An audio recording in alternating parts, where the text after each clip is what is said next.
NEC Section 645.15 addresses the grounding of panel boards in information technology equipment rooms. Specifically, it states that panel boards containing a main bonding jumper or other overcurrent protective devices on the supply side of the panel board must be grounded. The grounding conductor should be connected to the equipment ground bus within the panel board enclosure. When dealing with computer room power distribution units, or PDUs, that house a transformer, this section is critical. Because the PDU contains overcurrent protective devices, such as circuit breakers or fuses, on the supply side of the transformer, it falls under the purview of NEC Section 645.15. Therefore, the grounding conductor for the PDU must be connected to the equipment ground bus within the PDU enclosure. To properly ground a computer room PDU with a transformer, consider this procedure. Firstly, disconnect all power from the PDU to ensure safety. Secondly, identify the equipment ground bus within the PDU enclosure.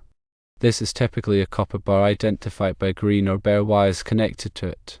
Thirdly, connect the grounding conductor to the equipment ground bus. The grounding conductor should be an insulated copper wire, and its size must comply with NEC Table 250.122. Fourthly, securely tighten the connection to ensure a reliable ground path. Fifthly, after verifying all connections, reconnect power to the PDU. There are additional considerations to keep in mind. If the PDU lacks an equipment ground bus, you must install a ground bar within the enclosure to serve as the connection point for the grounding conductor. The grounding conductor must be routed carefully to minimize its exposure to potential physical damage. Regularly inspect and maintain the grounding connection to ensure its integrity.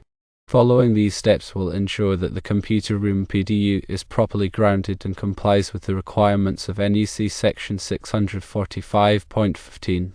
It is important to note that the specific requirements for grounding computer room PDU can vary depending on the local electrical codes and regulations.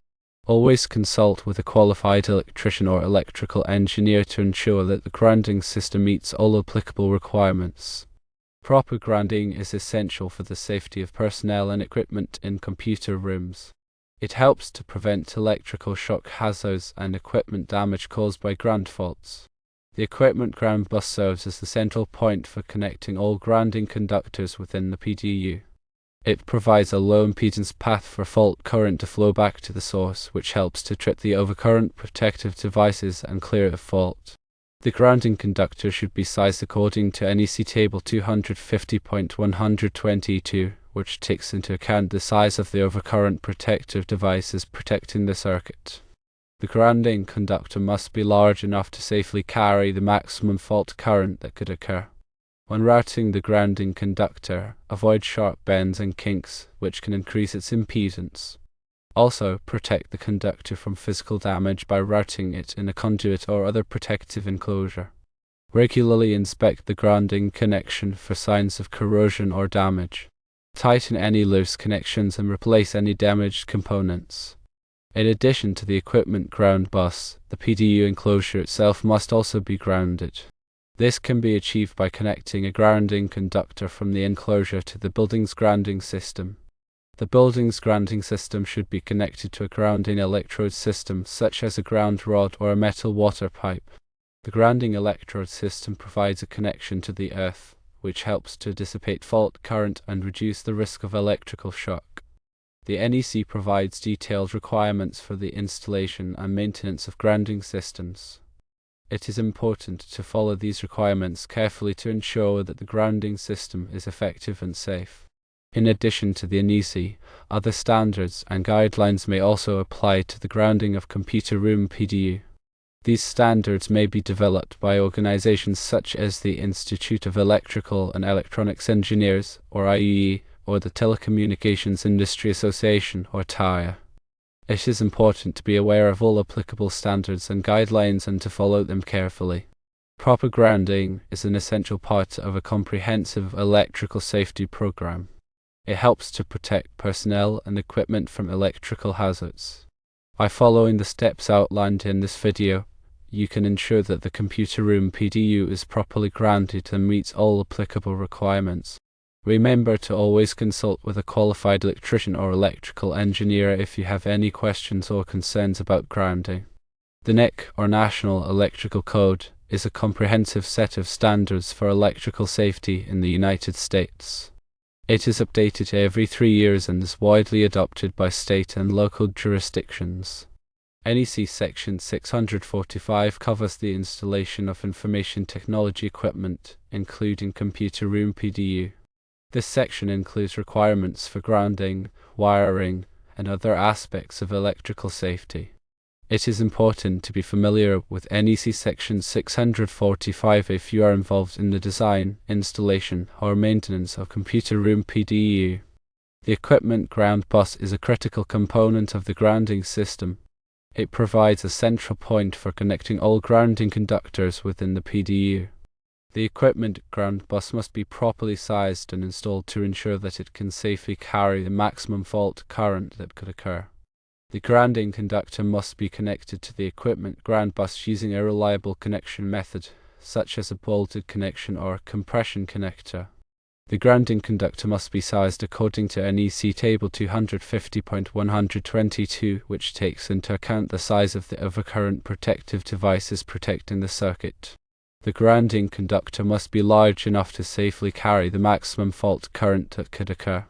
When routing the grounding conductor, avoid sharp bends and kinks which can increase its impedance.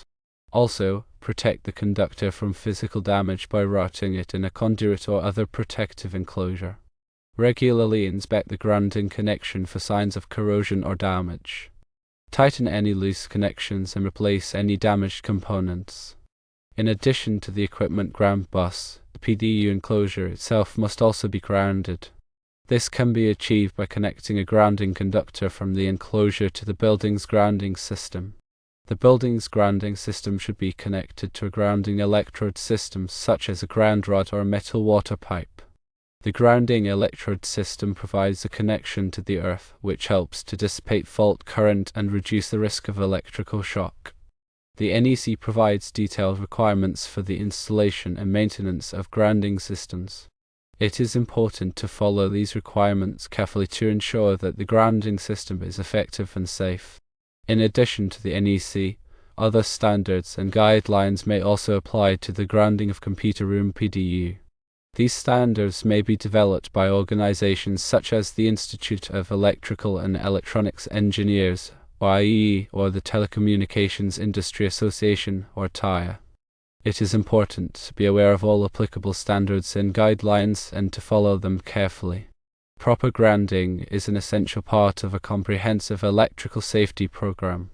It helps to protect personnel and equipment from electrical hazards. By following the steps outlined in this video, you can ensure that the computer room PDU is properly grounded and meets all applicable requirements. Remember to always consult with a qualified electrician or electrical engineer if you have any questions or concerns about grounding. Furthermore, ensure that the grounding conductor is continuous and unbroken from the PDU to the grounding electrode system. Avoid using splices or connections in the grounding conductor, as these can introduce resistance and reduce the effectiveness of the grounding system. The impedance of the grounding conductor should be as low as possible to facilitate the flow of fault current. High impedance grounding conductors can limit the fault current, which may prevent the overcurrent protective devices from tripping and clearing the fault. Grounding conductors should be installed in a manner that minimizes inductive reactance. Inductive reactance can impede the flow of high-frequency fault currents. To minimize inductive reactance, grounding conductors should be run close to the equipment they are grounding and should be bonded to metallic structures along their length.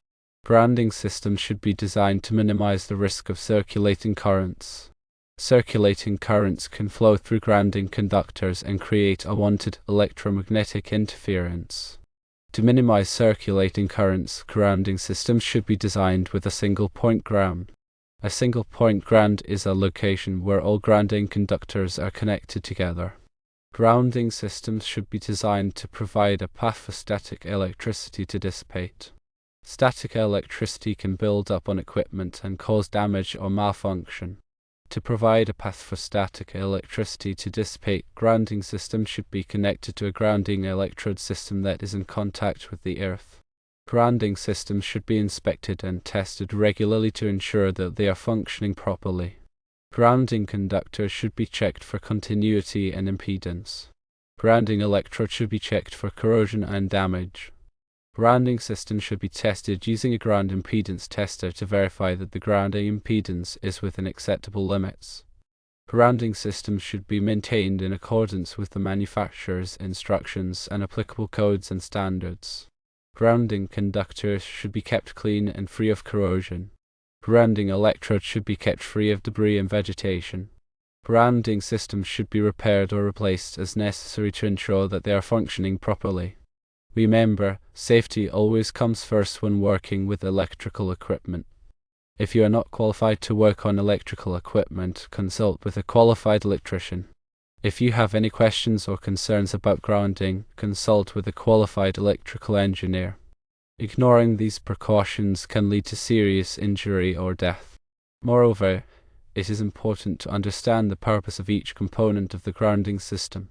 The grounding electrode system, which includes ground rods, metal water pipes, and other grounding electrodes, provides a connection to the earth. This connection helps to dissipate fault current and reduce the risk of electrical shock. The equipment grounding conductor provides a path for fault current to flow back to the source. This path allows the overcurrent protective devices to trip and clear the fault. The bonding jumper connects the equipment grounding conductor to the equipment enclosure. This connection ensures that the equipment enclosure is at the same potential as the equipment grounding conductor, which reduces the risk of electrical shock. The main bonding jumper connects the equipment grounding conductor to the neutral conductor at the service entrance. This connection provides a low impedance path for fault current to flow back to the source. The neutral conductor carries the unbalanced current from the load back to the source. It is important to keep the neutral conductor separate from the equipment grounding conductor, except at the service entrance. Combining the neutral conductor and the equipment grounding conductor can create a path for circulating currents, which can cause unwanted electromagnetic interference. In conclusion, proper grounding is essential for the safe and reliable operation of computer room PDU. By following the steps outlined in this video and consulting with a qualified electrician or electrical engineer, you can ensure that the PDU is properly grounded and meets all applicable requirements. Proper grounding is not just a requirement, it is a critical safety measure that protects people and equipment from electrical hazards. Make sure to take the time to understand the principles of grounding and to implement a robust grounding system. Your diligence can save lives and prevent costly damage.